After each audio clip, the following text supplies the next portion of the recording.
Class 12th NCERT mathematics का जो second chapter है उसका नाम है इन्वर्स ट्रिग्नोमेट्रिक फंक्शंस।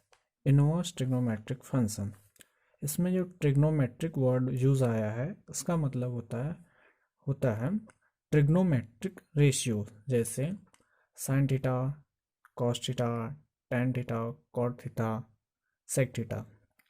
इन सभी ट्रिग्नोमेट्रिक रेशियोज़ का यूज़ हुआ है इस चैप्टर में। तो ट्रिग्नोमेट्रिक रेशियोज़ तो आप सभी जानते ही होंगे। नेक्स्ट है इसमें इन्वर्स, और सेकेंड वर्ड है, थर्ड वर्ड है फंक्शंस। तो इन्वर्स को अभी हम थोड़ी देर बाद समझेंगे। सबसे पहले समझते हैं फंक्शंस क्या होते हैं। तो फंक्शंस को समझने के लिए हमें रिलेशन पता होना चाहिए, और रिलेशन को समझने के लिए हमें कार्टेशियन प्रोडक्ट पता होना चाहिए। हाँ तो हाँ, तो फंक्शंस को समझने के लिए हमें रिलेशन पता होना चाहिए, और रिलेशन को पढ़ने के लिए हमें कार्टेशियन प्रोडक्ट को पढ़ना होता है। जैसे कि हमारे पास दो सेट है। सेट ए है जिसके एलिमेंट्स हैं 1, 2, 3, 4, और नेक्स्ट सेट है हमारा बी जिसके एलिमेंट्स हैं 5, 6, 7 और 8। तो इनके सेट ए और बी के क्रॉस क्या होंगे, ए क्रॉस बी क्या होंगे, सेट बनाएंगे जिसमें उनके ऑर्डर्ड पेयर बनाए जाएंगे। ऑर्डर्ड पेयर में सेट ए के फर्स्ट एलिमेंट 1 के साथ क्या है, 1 के साथ सभी एलिमेंट्स को लेंगे। हाँ, तो ए क्रॉस बी में क्या करेंगे, सेट ए के एलिमेंट्स को पेयरिंग करेंगे, इनकी पेयरिंग करेंगे। सेट ए के एलिमेंट्स की पेयरिंग करेंगे सेट बी के एलिमेंट्स के साथ। सेट ए का जो फर्स्ट एलिमेंट है 1, इसको 5, 6 और 7 के साथ पेयरिंग करेंगे। तो क्या बनेगा, 1, 5, 1, 6, 1, 7, 1, 8, 8 कंप्लीट हो गया। फिर 2 को इन सभी के साथ पेयरिंग करेंगे। तो 2, 5, 2, 6, 2, 7, 2, 8। उसी तरह 3 की भी पेयरिंग करेंगे और 4 की भी पेयरिंग करेंगे। तो हमारे पास ए क्रॉस भी हमारे पास आ जाएगा। ठीक है, तो इसमें जो पेयरिंग हुए हैं 1, 5, 1, 6, 1, 7, 1, 8 एक्सेट्रा, इन सभी को ऑर्डर्ड पेयर बोलते हैं। ऑर्डर्ड पेयर, ठीक है, क्लियर है। ऑर्डर्ड पेयर, इनके सभी एलिमेंट्स को जो पेयरिंग हुई है इनको ऑर्डर्ड पेयर बोलते हैं। और इस सेट में जितने भी ऑर्डर्ड पेयर हैं इन सभी को मिला करके इनको बोलते हैं कार्टेशियन प्रोडक्ट। ठीक है, क्लियर है, कार्टेशियन प्रोडक्ट। ठीक है, अब इसमें रिलेशन क्या होता है इसको समझने के लिए आइए समझते हैं कि रिलेशन क्या होता है। रिलेशन क्या होता है, subset of A cross be taken out in सब मैनर, यानी ए क्रॉस बी से हमको एलिमेंट्स निकालने हैं। ठीक है, किसी भी मैनर में एलिमेंट्स निकाल करके हमको उनका सबसेट बनाना है। ठीक है, तो चलिए हमारे पास एक सबसेट है, एक सेट है आर। ठीक है, जिसमें आर क्या है, ए कॉमा बी के फॉर्म में ऑर्डर्ड पेयर होंगे, जहां ए और बी, ठीक है, a and b both are odd number. ठीक है, जहां a and b both are odd number होनी चाहिए। ठीक है, इसको हमको कहाँ से बनाना है, ए क्रॉस बी से ही हमको इसको बनाना है, where a belongs to set A and b belongs to set B. ठीक है, तो हमारा जो सेट बनेगा वो क्या बनेगा, ए और बी दोनों क्या होना चाहिए, हमें ऑड नंबर होना चाहिए। ए और बी दोनों ऑड नंबर होना चाहिए। तो इसमें 1, 5 हो जाएगा, और क्या है 1, 7 हो जाएगा, और 3, 5 हो जाएगा, 3, 7 हो जाएगा। बस बाकी सब बाकी सभी में दोनों एलिमेंट्स क्या है, ऑड नहीं है, कुछ में इवन है कुछ में ऑड है। तो हमारे पास सिर्फ इतने ऑर्डर्ड पेयर मिलते हैं, ठीक है। तो ये जो हमें सबसेट मिला है ए क्रॉस बी से, ये जो हमें सबसेट मिला है ए क्रॉस बी से, आर जो सबसेट है उसमें क्या क्या है, ऑर्डर पेयर क्या है, 1,5 1,7 3,5 3,7, ठीक है। आइए इनकी मैपिंग करते हैं। तो मैपिंग करते हैं तो ए के जो एलिमेंट्स है 1 है और 3 है, 1 को रिपीट नहीं करेंगे इसलिए 1 और 3 एक एक बार लिखे गए हैं। बी में क्या है, 5 है और 7 है, ठीक है। इनकी मैपिंग करने पे क्या पता चलता है कि 1 का पेयरिंग हुआ है 5 के साथ और 1 का पेयरिंग हुआ है 7 के साथ। नेक्स्ट है जो थर्ड है, थर्ड की पेयरिंग हुई है 5 के साथ और थर्ड की पेयरिंग हुई है 7 के साथ, ठीक है। तो सब रिलेशन क्या होता है, ई क्रॉस बी से भी किसी भी मैनर में, ठीक है, किसी भी मैनर में एलिमेंट्स को निकाल करके जो सबसेट बनाई जाती है उसी को हम रिलेशन बोलते हैं। यहाँ पे a and b both are even numbers भी हो सकते हैं, ठीक है, where a belongs to subset set A and b belongs to set B, ठीक है। तो क्या होता है रिलेशन, वो सबसेट होता है किसका, ये जो ए क्रॉस बी है, ए क्रॉस बी है, इसी का सबसेट होता है किसी भी मैनर में, इसी से निकाल करके बनाया जाता है, ठीक है। अब नेक्स्ट है, हमने रिलेशन समझ लिया, कार्टेशियन प्रोडक्ट समझ लिया, अब फंक्शन क्या होता है इसको समझते हैं। तो फंक्शन का एक जनरली डेफिनेशन होता है, function is a relation in which no two ordered pair have same first element, ठीक है। मतलब एक ऐसा रिलेशन होना चाहिए, वो फंक्शन क्या होता है, एक ऐसा रिलेशन ही होता है जिसमें जो ऑर्डर्ड पेयर हैं, ठीक है, जिसमें जो ऑर्डर्ड पेयर हैं उसमें उस ऑर्डर्ड पेयर में किसी भी ऑर्डर्ड पेयर में फर्स्ट एलिमेंट जिसका उसका जो फर्स्ट एलिमेंट है वो सेम नहीं होना चाहिए। यहाँ पे दोनों सेम है, ये भी सेम है, ठीक है। तो ये फंक्शन नहीं है। फंक्शन में होना क्या चाहिए, function is a relation in which no two ordered pair have same first element. उनका जो फर्स्ट एलिमेंट है, ठीक है, उनका जो फर्स्ट एलिमेंट है किसी भी ऑर्डर्ड पेयर में सेम नहीं होना चाहिए। अगर सेम नहीं है तो क्या है, वो फंक्शन है, नहीं तो रिलेशन है, ठीक है। सभी फंक्शन क्या होते हैं, रिलेशन होते हैं। सभी फंक्शंस रिलेशन होते हैं, ये बात याद रखिएगा कि जितने भी फंक्शन है वो रिलेशन है, लेकिन सभी रिलेशन फंक्शन नहीं हो सकते। रिलेशन फंक्शन कब होंगे, जब उनके जो ऑर्डर्ड पेयर है, उनके जो एलिमेंट्स हैं, ठीक है, किसी भी दो ऑर्डर्ड पेयर में एलिमेंट सेम नहीं होना चाहिए। अगर एलिमेंट सेम नहीं है तो क्या है, फंक्शन है। फंक्शन नहीं होगा, अगर फंक्शन नहीं होगा तो ऑर्डर्ड पेयर के एलिमेंट सेम होंगे, ठीक है। तो किसी भी रिलेशन के फंक्शन होने का क्या कंडीशन क्या है, उनके जो ऑर्डर्ड पेयर है उनका फर्स्ट एलिमेंट सेम नहीं होना चाहिए, ठीक है। आइए समझते हैं क्या होता है, डिटेल में समझते हैं एग्जाम्पल के साथ। हमारे पास एक सबसेट है, ठीक है, जिसको ए कॉमा बी के फॉर्म में लिखना है, जहाँ बी क्या होना चाहिए, b is equal to a plus 5 होना चाहिए। b is equal to a plus 5 where a belongs to set a and b belongs to set b, ठीक है। a belongs to set a and b belongs to set b, ठीक है। और condition क्या है, b जो होना चाहिए a प्लस 5 होना चाहिए, ठीक है। यानी a अगर 1 है, ठीक है, तो b क्या होना चाहिए 6, अगर A2 है तो B 7, A3 है तो B 8 होना चाहिए, ठीक है। यहाँ पर 8 तक ही दिया है, इससे आगे नहीं है, तो हम ऐसा नहीं होगा कि A4 है तो B 9 नहीं होगा, क्योंकि यहाँ पे 9 तक नहीं दिया हुआ है, हमने 8 तक ही लिखा हुआ है, ठीक है। तो फंक्शन, तो हमने एक सबसेट बनाया, ठीक है, ए कॉमा बी के फॉर्म में, जहाँ बी क्या होना चाहिए, b is equal to a plus 5 where a belongs to, इसका जो ए फर्स्ट एलिमेंट है वो belongs to a subset A and b belongs to subset B.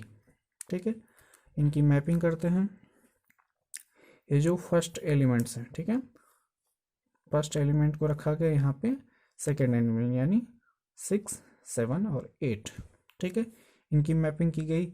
1 का पेयरिंग हुआ है 6 के साथ, 2 की पेयरिंग हुई है 7 के साथ, 3 की पेयरिंग हुई है 8 के साथ। ठीक है, तो इसका एक और डेफिनेशन क्या होता है, इसको एक और नाम से जाना जाता है, क्या है, each element of set A, each element of set A. Set ए के एलिमेंट्स कौन कौन से हैं, 1, 2 और 3। Each element of set A has only one image in set B. ठीक है, उनका जो है सेट ए के एलिमेंट्स जो हैं उनका सेट बी में केवल एक इमेज होना चाहिए। ठीक है, उनका केवल एक इमेज होना चाहिए। ठीक है, तो 1 का कितना इमेज है, 1, 2 का भी 1 इमेज है और 3 का भी 1 ही इमेज है। 1 का इमेज 6 है, ठीक है, और 2 का इमेज 7 है, 3 का इमेज 8 है। ठीक है, सबकी इमेज एक ही है, वो है 6 नंबर, 7 नंबर, 8 नंबर। ठीक है, each element of set A has only one image in set B. ठीक है, तो जो ए के एलिमेंट्स हैं उनकी बी के एलिमेंट्स में केवल एक ही इमेज होना चाहिए।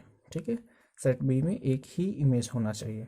ठीक है, ये दूसरा कंडीशन है। ठीक है, दोनों में से कोई भी कंडीशन फुलफिल हो तो क्या है, वो फंक्शन होगा। फंक्शन कब होगा, फंक्शन होगा तब जब कोई भी रिलेशन फंक्शन तब होगा जब उनके ऑर्डर्ड पेयर के कोई भी 2 एलिमेंट सेम ना हो, सेम फर्स्ट एलिमेंट ना हो।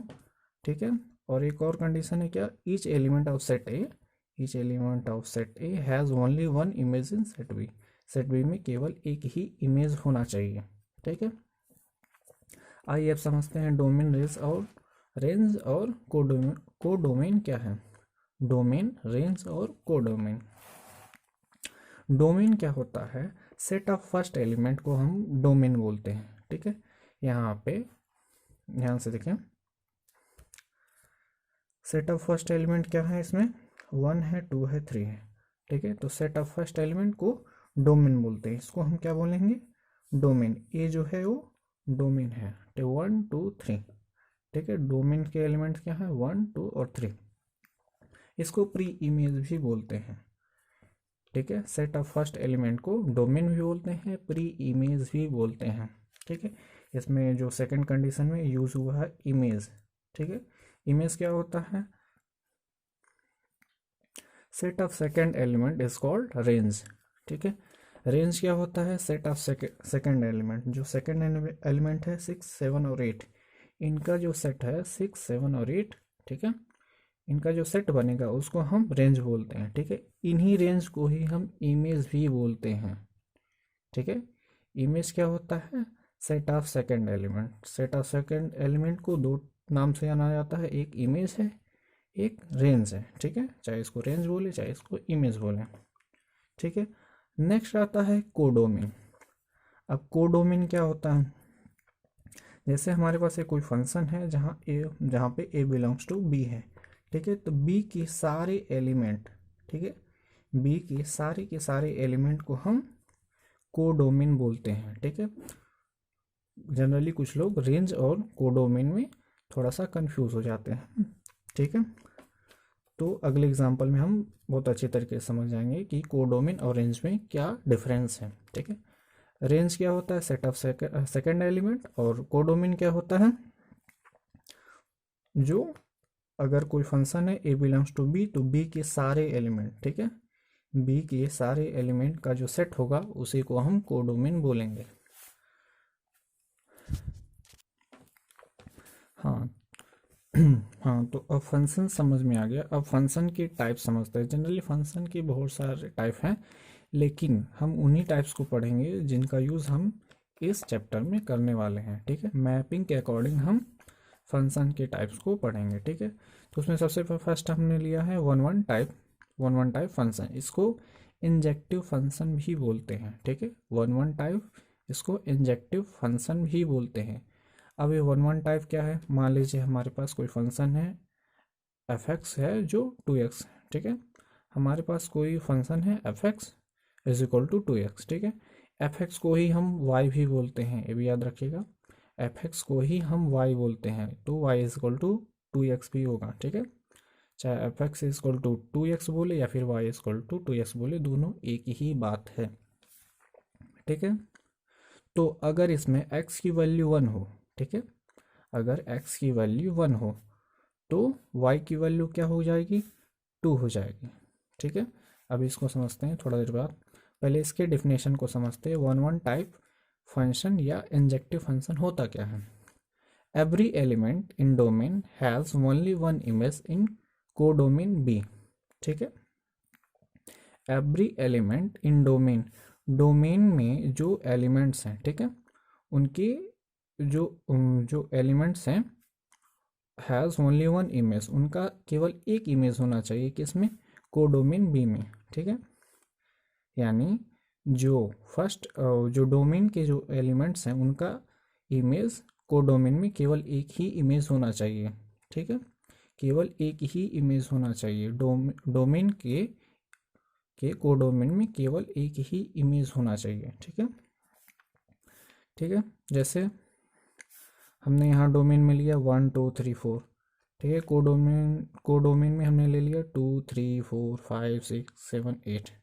अभी कोडोमेन अब यहाँ पे क्लियर हो जाएगा क्या होता है क्या नहीं होता है, ठीक है। तो हमारे पास डोमेन है, डोमेन के एलिमेंट क्या है, 1 2 3 और 4, और हमने इसमें 2 3 4 5 6 7 8 बी में हमने बी सबसेट में हमने इतने एलिमेंट्स लिए हैं, ठीक है। तो इस फंक्शन के अकॉर्डिंग अगर x की वैल्यू 1 है, x की वैल्यू अगर 1 है, ठीक है, तो y की वैल्यू यानी एफ एक्स की वैल्यू क्या हो जाएगी, 2 हो जाएगी। देखिए यहाँ अगर हम x की वैल्यू 1 रखेंगे, x की वैल्यू अगर 1 रखेंगे तो y की वैल्यू क्या हो जाएगी, अपने आप 2 हो जाएगी। अगर x की वैल्यू हम 2 रखते हैं तो y की वैल्यू 4 हो जाएगी, y की वैल्यू 4 हो जाएगी।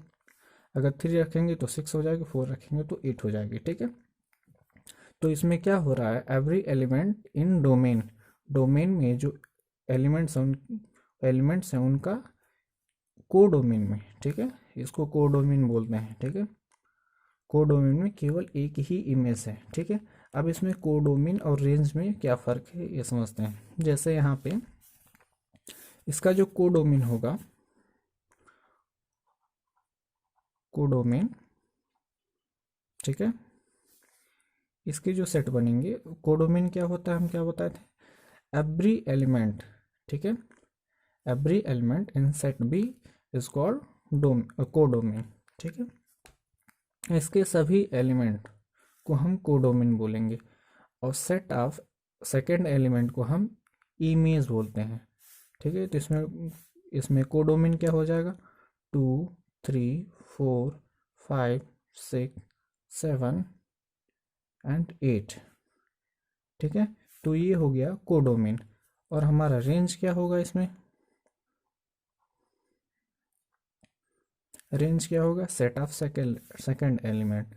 तो इसका सेट क्या है, 2 4 6 8, ठीक है। तो कोडोमेन ये है, रेंज ये है। कोडोमेन क्या होता है, every element in second set, ठीक है। वो जो हमने सेकेंड सेट बनाया है उसके सभी एलिमेंट को हम कोडोमेन बोलेंगे, और सेट ऑफ सेकेंड एलिमेंट को हम सेट ऑफ सेकेंड एलिमेंट जो ऑर्डर्ड पेयर में जो हमारा जो ऑर्डर्ड बना है 1 2 2 4 3 6 4 8 में, ठीक है, जो सेट ऑफ सेकेंड एलिमेंट है यानी 2 4 6 और 8, 2 4 6 और 8 को हम रेंज बोलेंगे, और सभी एलिमेंट्स को, ठीक है, हम कोडोमेन बोलेंगे, ठीक है।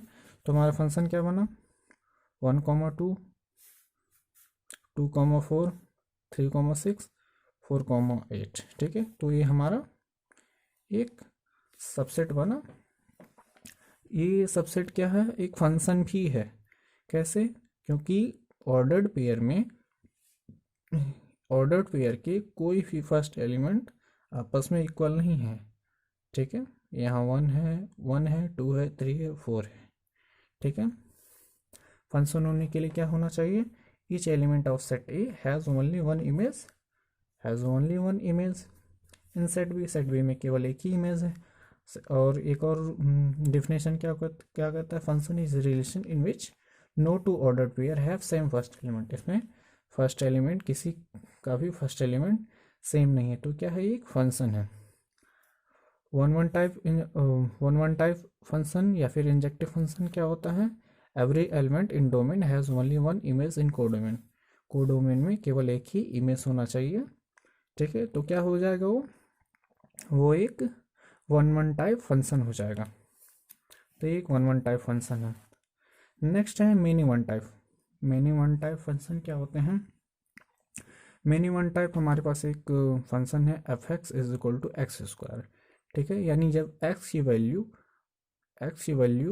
2 होगी तो वाई की वैल्यू 4 हो जाएगी, यानी उसका स्क्वायर हो जाएगा। जैसे हमारे पास डोमेन है ए जिसमें -2, -1, 0, 1 और 2 है। ठीक है, अब तो समझ में आ गया, ये डोमेन है, ये कोडोमेन है। ठीक है, तो हमारे डोमेन में क्या है, -2, -1, 0, 1, 2। ठीक है, और कोडोमेन में क्या क्या है, 0, 1, 2, 3, 4। ठीक है, तो इस फंक्शन के अकॉर्डिंग अगर हम -2 का, अगर x की वैल्यू हम -2 रखते हैं, x की वैल्यू -2 रखते हैं, तो y की वैल्यू उसका स्क्वायर यानी 4 हो जाएगा। और जब हम -1 रखेंगे x की वैल्यू, तो y की वैल्यू -1 का स्क्वायर यानी 1 हो जाएगा। जब 0 रखेंगे तो 0 भी रहेगा, और जब हम 1 रखेंगे तो 1 का स्क्वायर भी 1 रहेगा, और जब हम x की वैल्यू 2 रखेंगे तो उसका स्क्वायर 4 हो जाएगा। ठीक है, तो इसकी मैपिंग जब की जाती है तो -2 की भी इमेज 4 है और 2 की भी इमेज 4 है। ठीक है, यहाँ -1 की भी इमेज 1 है और 1 की इमेज भी 1 है।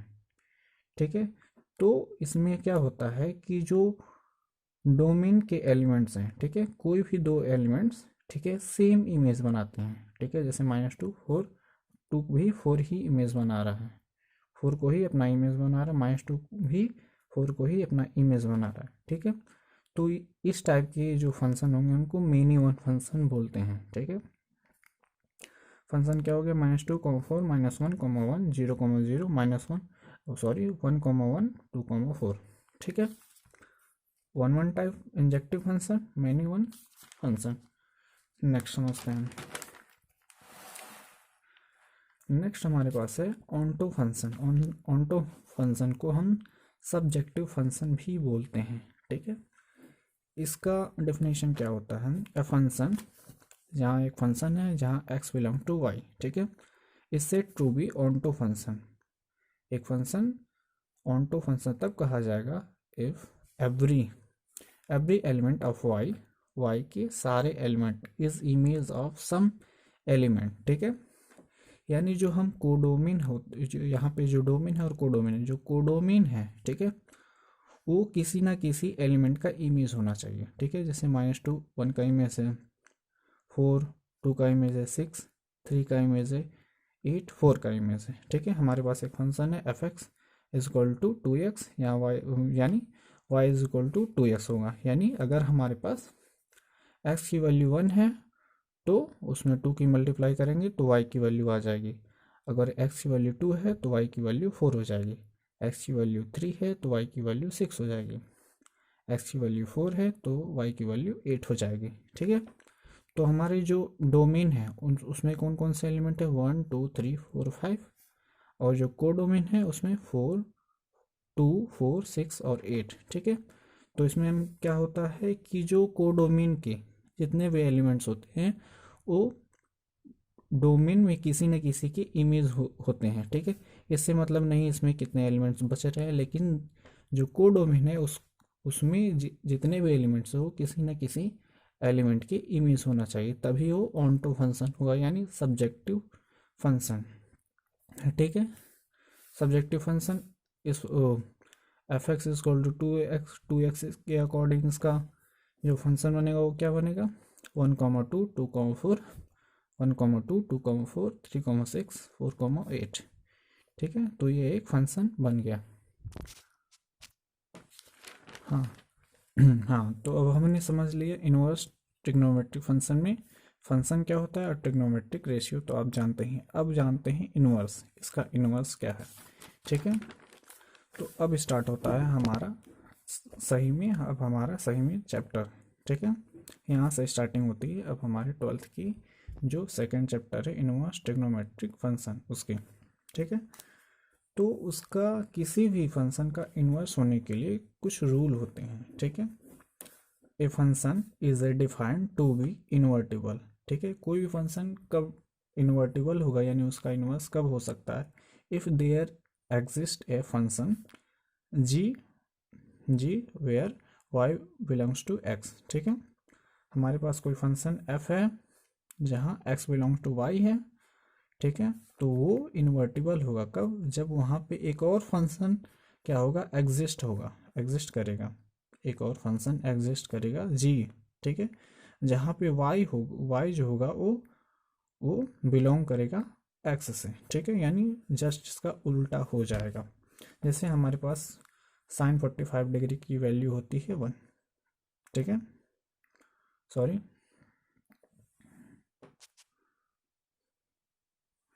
साइन 45 की वैल्यू होती है 1/√2। ठीक है, तो साइन इनवर्स की तो जब हम इसका इन्वर्स करेंगे, ठीक है, 45 का जब इन्वर्स करेंगे साइन इनवर्स 1/√2 हो जाएगा। ठीक है, साइन 45 की वैल्यू क्या होती है 1/√2। ठीक है, तो 45 यानी साइन को हम इधर लेकर जाएंगे, इस पार लेकर जाएंगे। ठीक है, इस साइड लेकर जाएंगे तो 45 यहीं रह जाएगा और जो साइन है वो साइन इनवर्स में कन्वर्ट हो जाएगा। ठीक है, तो हमारा जो फर्स्ट फंक्शन था वो ये था, यानी F where X belong to Y, और जो सेकेंड फंक्शन है G where Y belongs to x. ठीक है, इस टाइप के फंक्शन में कन्वर्ट होगा, यानी हमारे पास दो फंक्शन होंगे। ठीक है, तभी वो क्या होगा, इन्वर्टिबल होगा। इन्वर्टिबल होने के लिए इस टाइप के फंक्शन बनना चाहिए, तो इस टाइप के फंक्शन बन चुके हैं। आइए एक एग्जांपल समझते हैं। उससे पहले एक नोट होता है, एक नोट है जो नोट करना है लोग को। Function should be 1 1 and 1 2 come bijective होने के लिए, बाइजेक्टिव होने के लिए। ठीक है, जब कोई भी फंक्शन 1 1 और ऑन टू दोनों हो। ठीक है, 1 1 और ऑन टू दोनों टाइप की फंक्शन हो। ठीक है, जैसे 1 1 है इंजेक्टिव और ऑन टू है सब्जेक्टिव। ठीक है, कोई ऐसा फंक्शन जो इन दोनों टाइप्स के मैप को क्या करता है, फॉलो करता है, तो उसको हम सब्जेक्टिव फंक्शन बोलते हैं। ठीक है, function should be 1 1 and on टू। जब 1 1 और ऑन टू होगा तो उसको हम सब्जेक्टिव फंक्शन भी बोलेंगे। ठीक है, जैसे हमारे पास एक फंक्शन है जिसके डोमेन 1 2 3 है और को डोमेन है A B C, A B C. ठीक है, ये डोमेन है, ये को डोमेन है। ठीक है, यहाँ पे इनकी इमेजिंग की गई है, मैपिंग की गई है।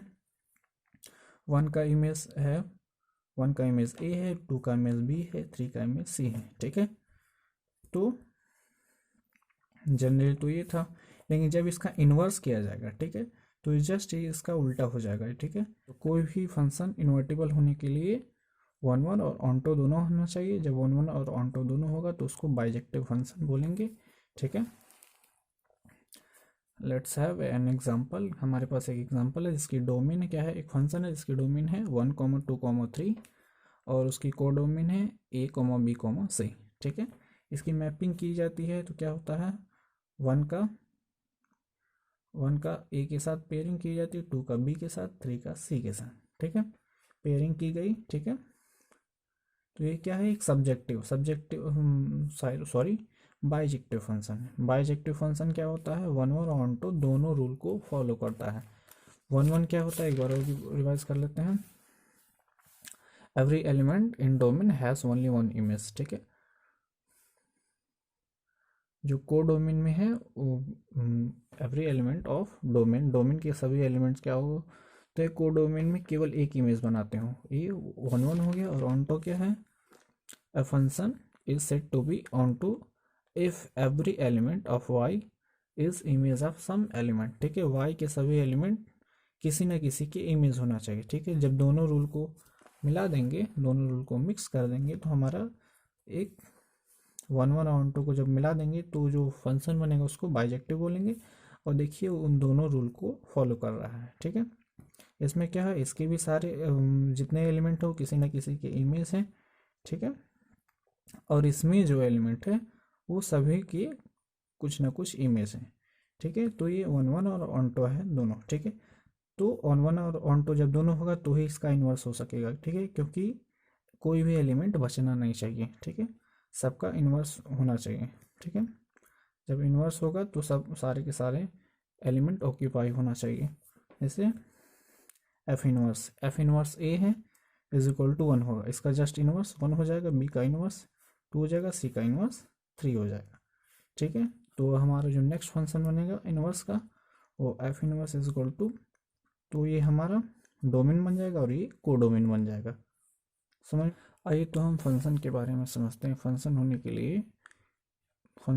लिए एक रूल है, क्या होता है, for one value of x, x की एक वैल्यू के लिए can not have two value of y के दो वैल्यू नहीं हो सकते हैं। अगर कोई फंक्शन है तो एक्स की for one value of x, x की एक वैल्यू के लिए वाई के दो वैल्यू नहीं हो सकते हैं, ठीक है। But for one value of y, for one value of y, y की एक वैल्यू के लिए एक्स की दो वैल्यू हो सकती हैं, ठीक है। जैसे हमारे पास एक फंक्शन है y equal to f x equal to sine x, sine x का एक ग्राफ बना हुआ है, एक ग्राफ बना हुआ है साइन एक्स का, ये साइन एक्स का एक ग्राफ है। ये इसकी वैल्यू क्या हो सकती है, -1, और 1 और -1 के बीच में ही होती है। साइन का कोई भी वैल्यू हो 1 और -1 के बीच में ही रहता है। तो क्या है, यहाँ π/2 है वगैरह वगैरह रखा गया है, 5π/2, 2π, 3π/2, π/2, ठीक है। तो यहाँ पे देखिए जब y इज इक्वल टू 1 है, y इज इक्वल टू 1 है, तो x की वैल्यू π/2 भी है और यहाँ पे 5π/2 ही है। जब y की वैल्यू 1 है, ठीक है, x की वैल्यू 1 है, π/2 1 है, 5π/2, ठीक है। एक x1 है π/2, एक x2 है 5π/2, ठीक है।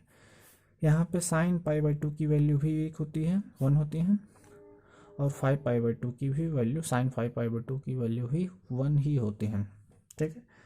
तो इनको जब इस फंक्शन में इनको जब x की वैल्यू की जगह जब रखा जाएगा, इसकी वैल्यू x की वैल्यू रखी जाएगी, x1 की वैल्यू रखी जाएगी, तो फंक्शन f x1 की वैल्यू भी 1 होगी और f x2 की वैल्यू भी 1 ही होगी। लेकिन यहाँ पे x1 और x2 आपस में इक्वल नहीं होंगे, ठीक है। तो इससे आपको समझ में आ जाएगा कि for one value of x, x की एक वैल्यू के लिए y की दो वैल्यू नहीं हो सकती, but for one value of y, y की एक वैल्यू के लिए x की दो वैल्यू हो सकती है। ये है फंक्शन होने का एक कंडीशन, ठीक है। फंक्शन कब होगा, जब x की एक वैल्यू के लिए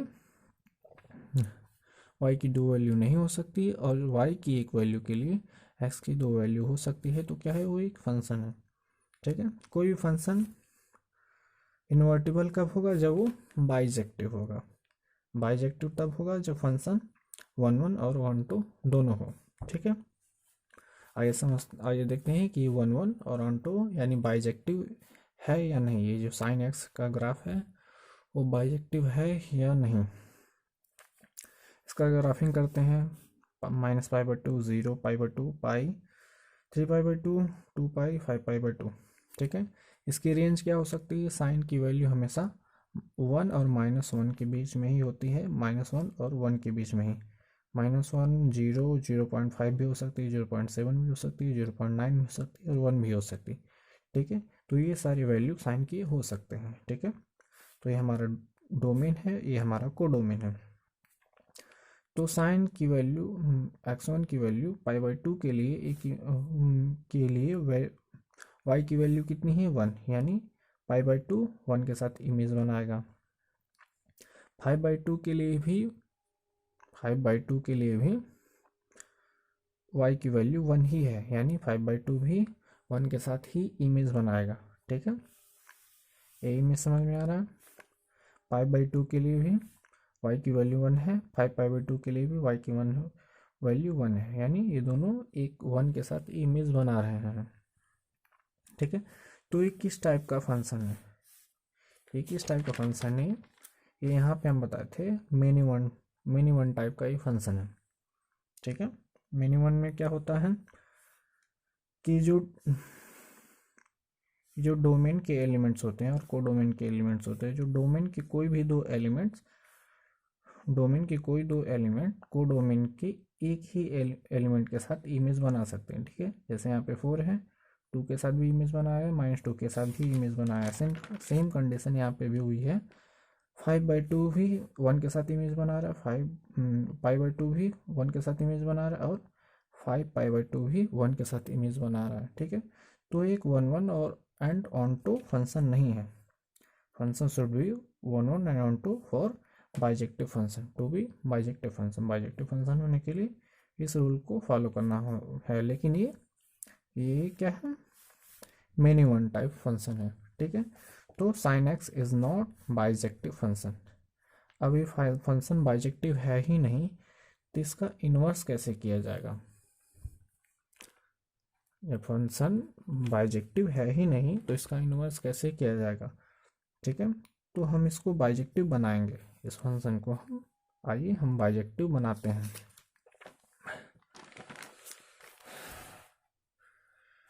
तो ये हमारे पास एक sin x का एक ग्राफ है, अगेन हमारे पास एक sin x का एक ग्राफ है। ठीक है, तो इस ग्राफ को इसमें क्या किया गया है, एक डिस्टिंक्ट कर दिया गया है। ठीक है, मतलब इसको एक बैरियर लगा दिया गया है, बैरियर यूज किया गया है इस पर। ठीक है, ये थोड़ा सा ग्राफ जो है थोड़ा सा टेढ़ा बन गया है, ग्राफ थोड़ा सा टेढ़ा बन गया है। ठीक है,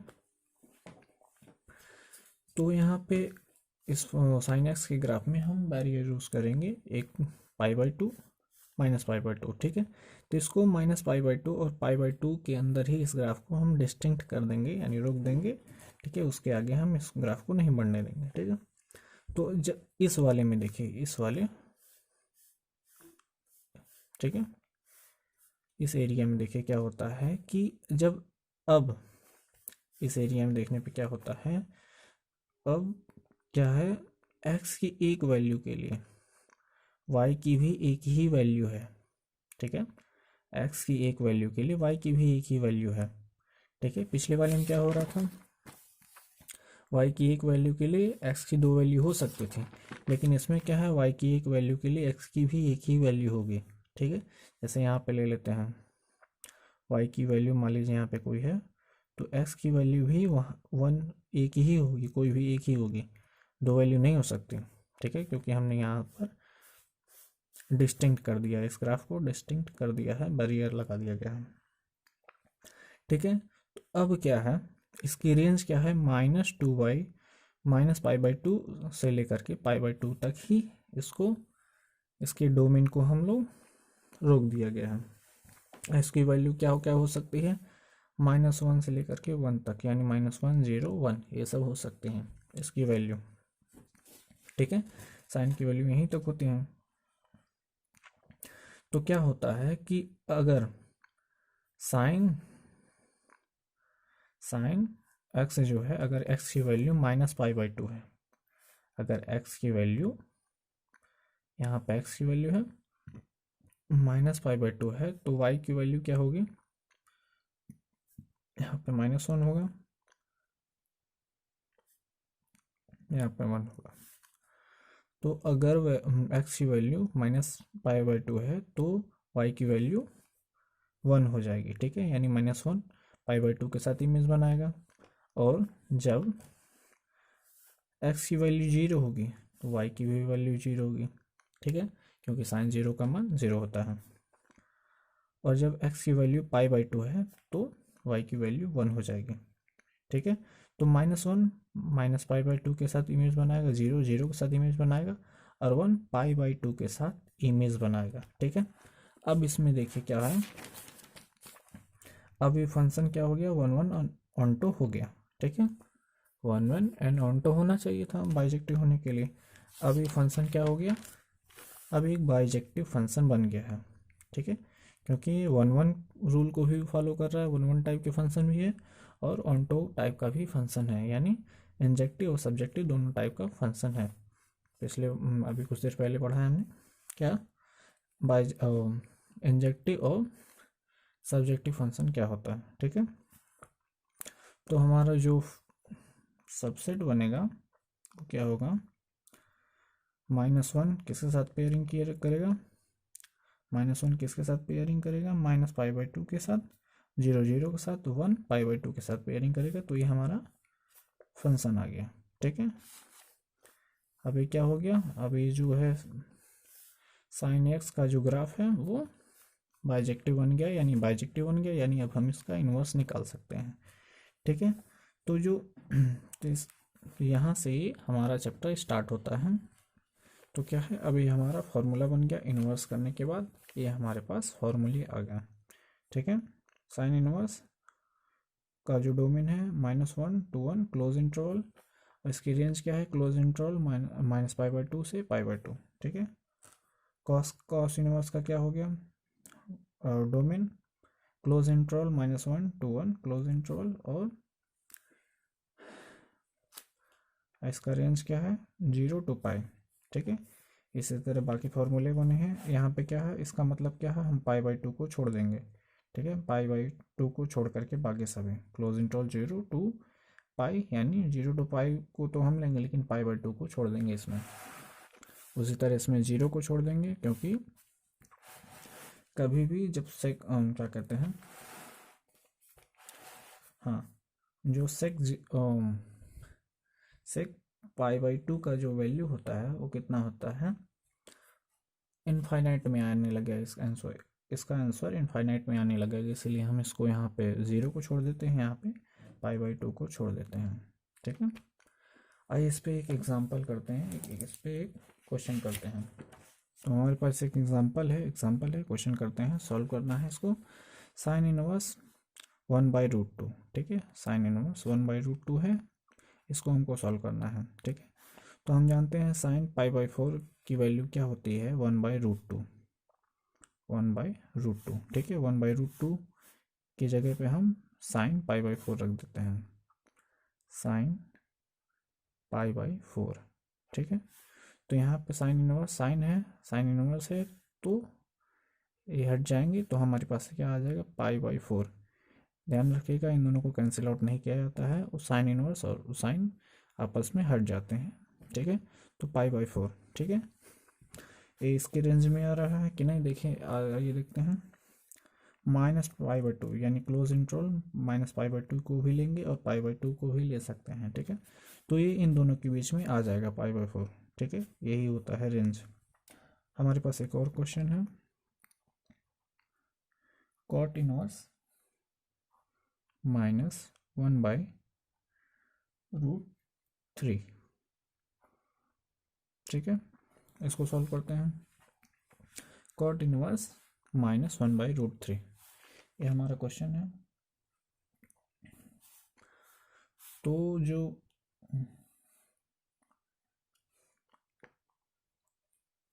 cot π/3 इज इक्वल टू होता है, cot π/3 इज इक्वल टू 1/√3, इसका आंसर होता है cot π/3 इज इक्वल टू 1/√3 होता है, ठीक है। तो इसकी जगह पे हम cot π/3 रख देते हैं, cot इनवर्स माइनस cot π/3, ठीक है।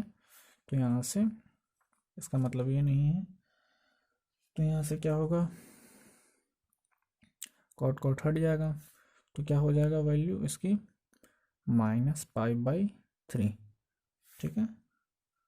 लेकिन ये गलत है, कैसे गलत है, ये cot का रेंज देखिए, cot क्या है, 0 to π ओपन इंटरवल, यानी 0 और π को छोड़ करके इसके बीच की वैल्यू लेनी है, 0 और π को छोड़ करके, ठीक है। तो ये इसके बीच में नहीं आएगा, -π/3 इसके बीच में नहीं आएगा, यानी हमको इस रेंज में लेकर के आना है, इसकी वैल्यू जो है ये, इसको हमको इसके रेंज में लेकर के आना है, तो इसको इसके रेंज में ही हमको लेकर के आना है।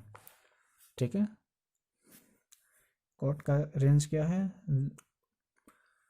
ओपन इंटरवल 0 to पाई, और हमारी वैल्यू क्या आई है, -π/3। ये इसके अंदर नहीं आ रहा है, यानी ये गलत है। अब इसको सही करते हैं। तो सब एक फॉर्मूला पढ़े होंगे क्या, cot 180 minus theta is equal to minus cot theta, ये होता है। ठीक है, जनरली ये होता है, इसी का हम इसमें यूज़ करेंगे। ठीक है, इसका हम इसमें यूज़ करेंगे।